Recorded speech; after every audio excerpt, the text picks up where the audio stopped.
a un esforzo explícito, literal, de Freud y de Lacan para elevar a psicanálisis ao estatuto de un saber científico. Tanto no caso de Freud quanto no caso de Lacan, a palavra ciencia foi modificada e há uma ruptura entre o que se pensava como ciência no século XIX, o que se pensava como ciência em determinados âmbitos, tanto científicos quanto filosóficos, e o que se pensa hoje como ciência. Certamente o que está em jogo é a psicanálise como uma ciência do desejo, como uma ciência dos gozos. Eu sou Daniel Pérez e este é o podcast de Filosofia e Psicanálise.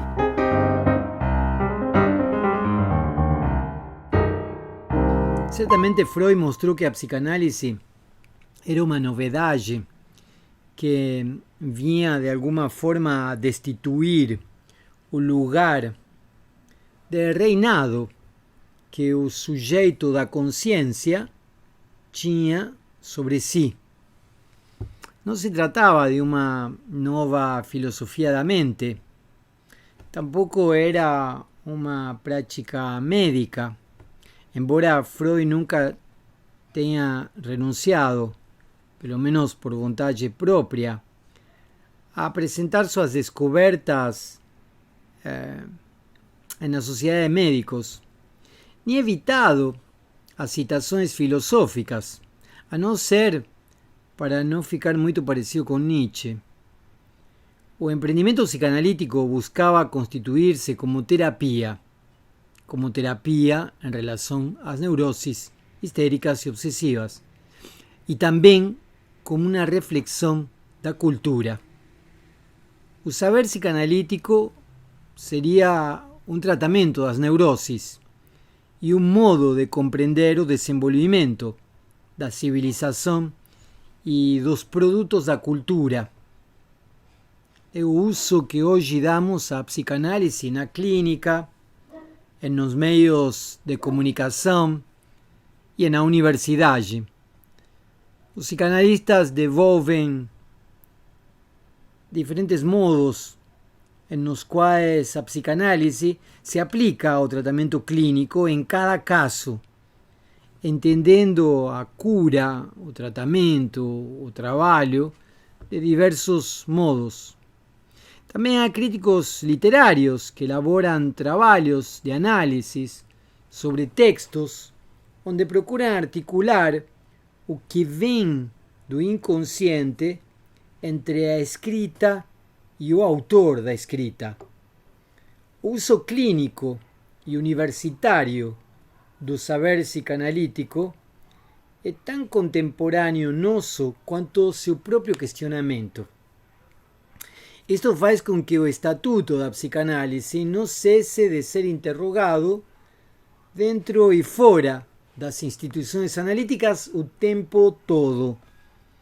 Lacan não é omisso a esse debate e a instância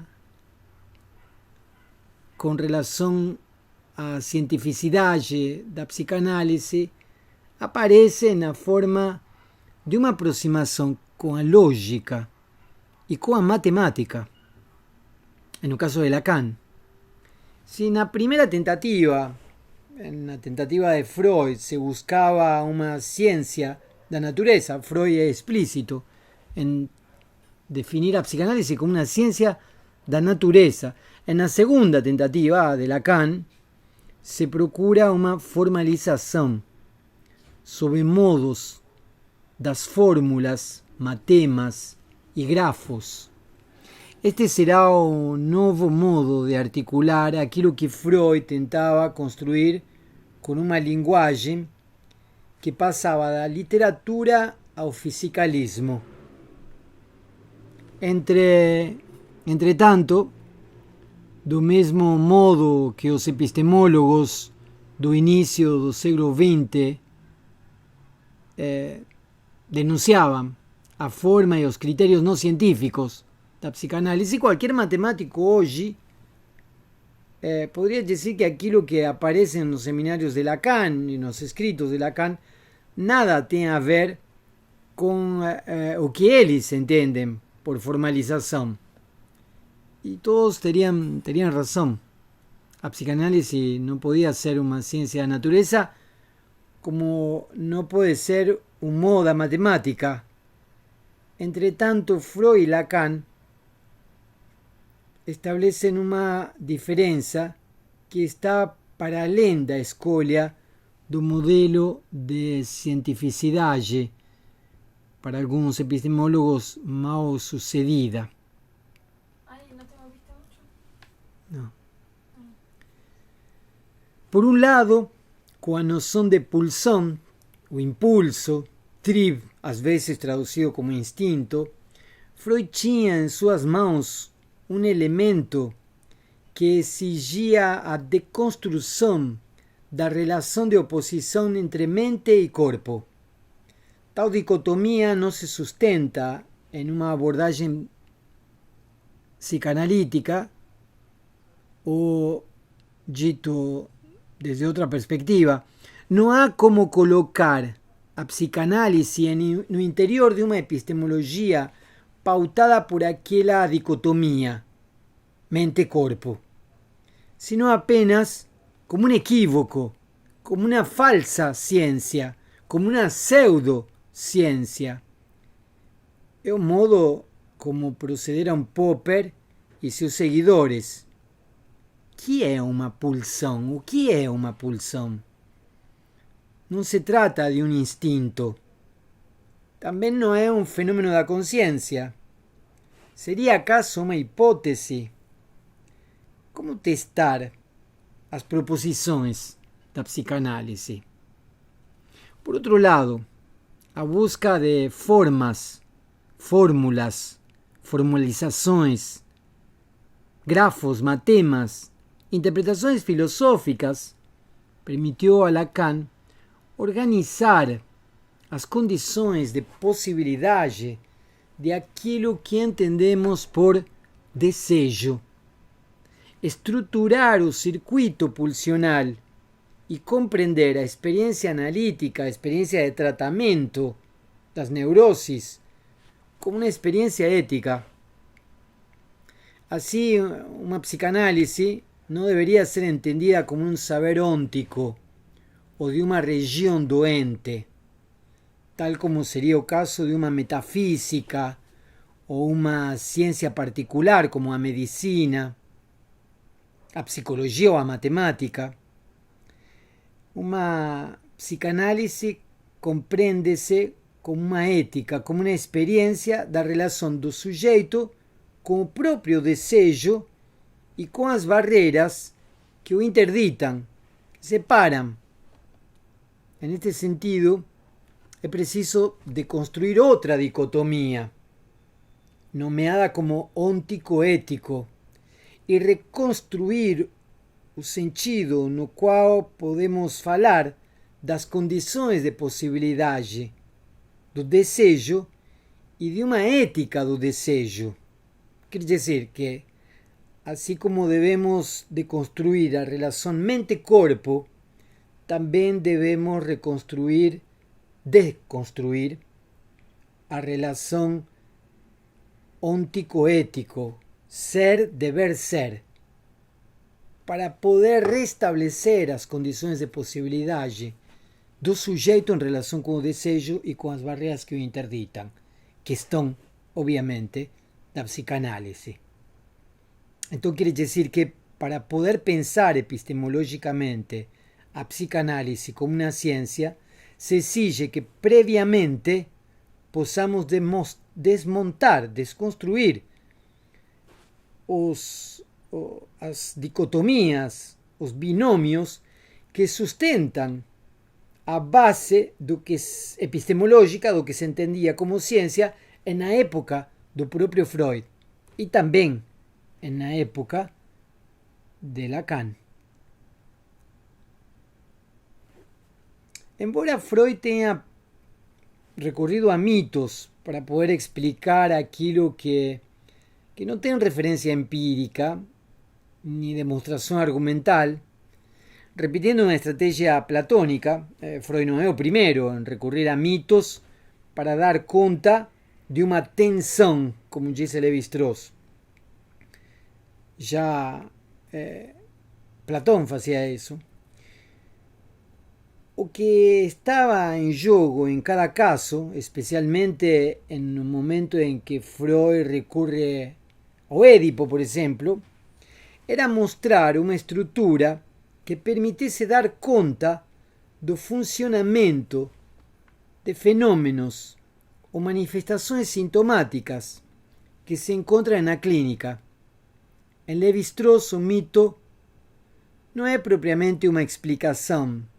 Definitivamente, o mito não explica nada. É uma experiência de uma estrutura significante. Um esboço que se articula para soportar certas antinomias psíquicas. Assim é que Lacan entende o modo em que Levi-Strauss entende o mito, no seminário 7, a ética da psicanálise. Com Lacan isto fica muito mais claro. A partir da elaboração conceitual do que se entende por significante, o inconsciente não é, nunca foi, o âmbito das trevas, o irracional, a caixa preta, ou qualquer coisa que se possa reduzir a uma experiência mística ou a uma relação de oposição neutralizadora com a razão. A filosofia de Kant a Nietzsche marcou os limites da razão e reelaborou a noção de irracional. Nessa história, Freud nos sugeriu uma espécie de nu selvagem da razão, mas o funcionamento de outro mecanismo, com outro regime de causas, que aquele suportado pelo registro da consciência ou da natureza. O inconsciente está estruturado como uma linguagem, dirá Lacan. E é na busca da articulação dessa organização que o analista precisa se comprometer.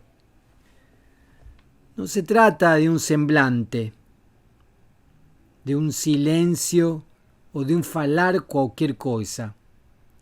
Trata-se de entender uma lógica que aparece na superfície significante, onde a negação, a repetição, a contradição não são a exceção ou erro, mas sim o material de trabalho do analista.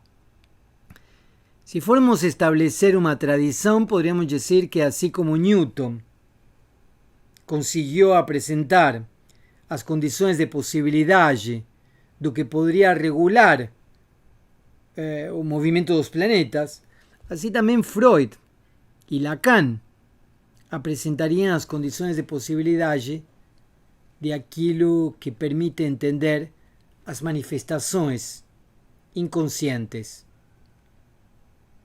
mas na sua singularidade e não em uma regularidade normativa.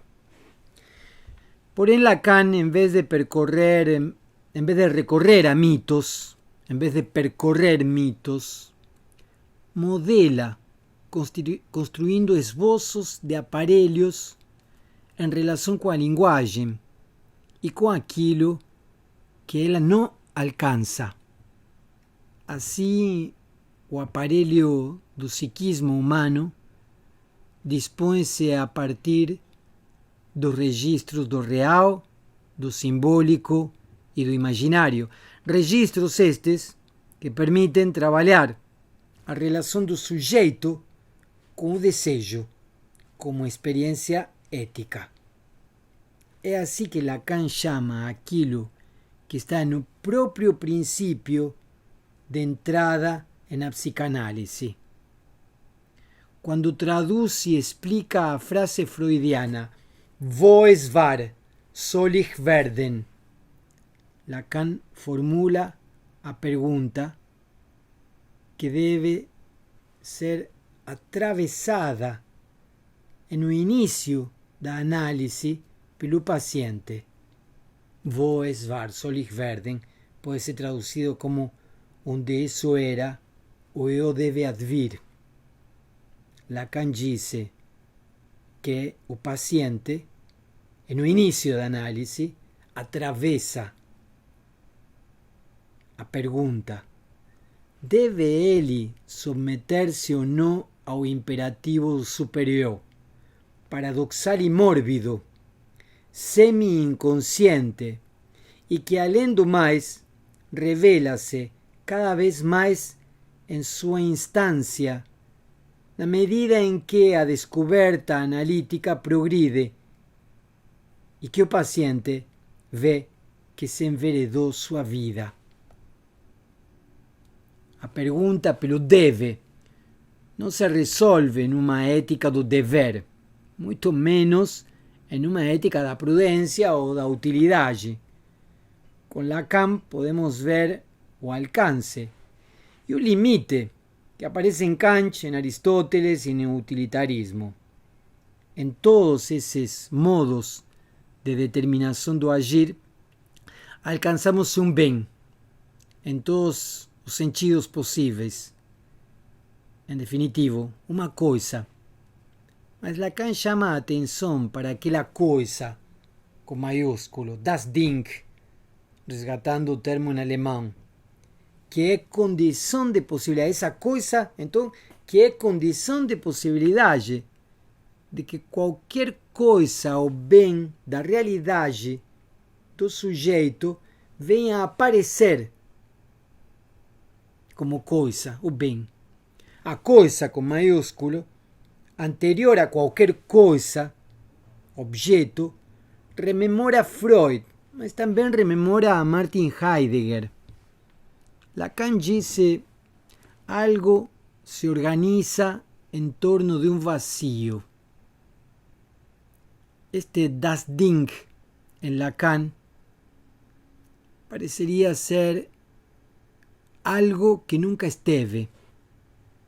É próximo de algo próximo extraño, primeiro exterior, e aí ele diz, anterior a todo recalque, afeto primário fora do significado, o perdido, nunca perdido e impossível de retornar, o outro absoluto do sujeito em torno do que se orienta todo o seu encaminhamento, e que o sujeito trata de reencontrar.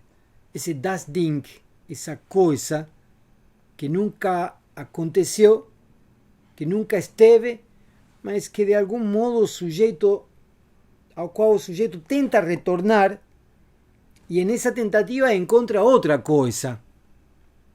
Disage, uma outra coisa, um objeto. Qualquer objeto. Os trajetos dessa busca estão orientados pelo princípio do prazer e o princípio da realidade, nos diz Lacan. Então, o sujeito experiencia a relação com o objeto a partir de um vazio que miticamente teria estado ocupado por um objeto que nunca esteve lá. Então, a partir desse vazio, o sujeito orienta as buscas de um objeto que viria a preencher esse vazio. E essa orientação se dá pelo princípio do prazer, mas também pelo princípio da realidade. Neste nível encontramos a lei como interdição, que na mesma medida em que está ligada à própria estrutura do sujeito, marca a impossibilidade de consumação última. No entanto, as pulsões, os impulsos, as derivas, como os americanos gostam de falar, as forças e vetores, os devires do sujeito, no cesan de se orientar para ese punto mítico, impossível de ser expreso o representado. Em suma, e aqui vou citar Lacan, a coisa é o que do real padece dessa relação fundamental, inicial, que induz o homem nas vias do significante, pelo fato mesmo dele ser submetido ao que Freud chama de princípio de prazer. Assim, a deriva, então, tentando entender Lacan, teria como direção o inorgânico, o vazio, a morte. O campo de das Ding, aquela coisa com maiúsculo, está neste sentido para além do princípio de prazer e do princípio de realidade. O princípio de prazer guia o ser humano de significante em significante. Mas a coisa com maiúsculo, das Ding, não é um significante. Refere-se ao vazio inicial de algo que nunca esteve lá e à morte. Refere-se à morte. É um pulo para fora do simbólico. Neste sentido, a questão ética, diz Lacan, e aqui cito outra vez, articula-se por meio de uma orientação do referenciamento do ser humano, do homem, em relação ao real. Assim, estamos em condições de formular a pergunta fundamental, segundo Lacan, para a ética da psicanálise. Agiste em conformidade com teu desejo? Agiste em conformidade com teu desejo? Essa é a pergunta da ética psicanalítica. A pergunta, é claro, não busca um final feliz, até porque sabemos desde Kant que nada garante a felicidade, nem mesmo uma ética dos bens. O que busca é um para além do dever, dos bens, da lei, uma certa transgressão do desejo, uma certa função ética do erotismo, vai dizer Lacan. Isto não só Lacan, isso está já presente em Freud, desde os 3 ensaios para uma teoria sexual. Quer dizer, na própria teoria da sexualidade,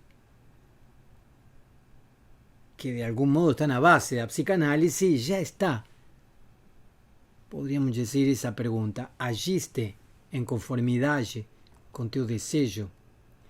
Se isto é aceitável, então, aparentemente teremos um paradoxo.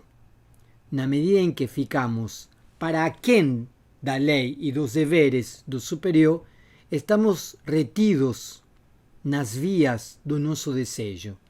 Mas, na medida em que o desejo está para além da lei, o risco de nos encontrarmos com nada é inevitável. Eis aqui a questão da cura, de uma cura das ilusões que retém o paciente em relação com seu desejo. E aqui fica nosso encontro do podcast de Filosofia e Psicanálise.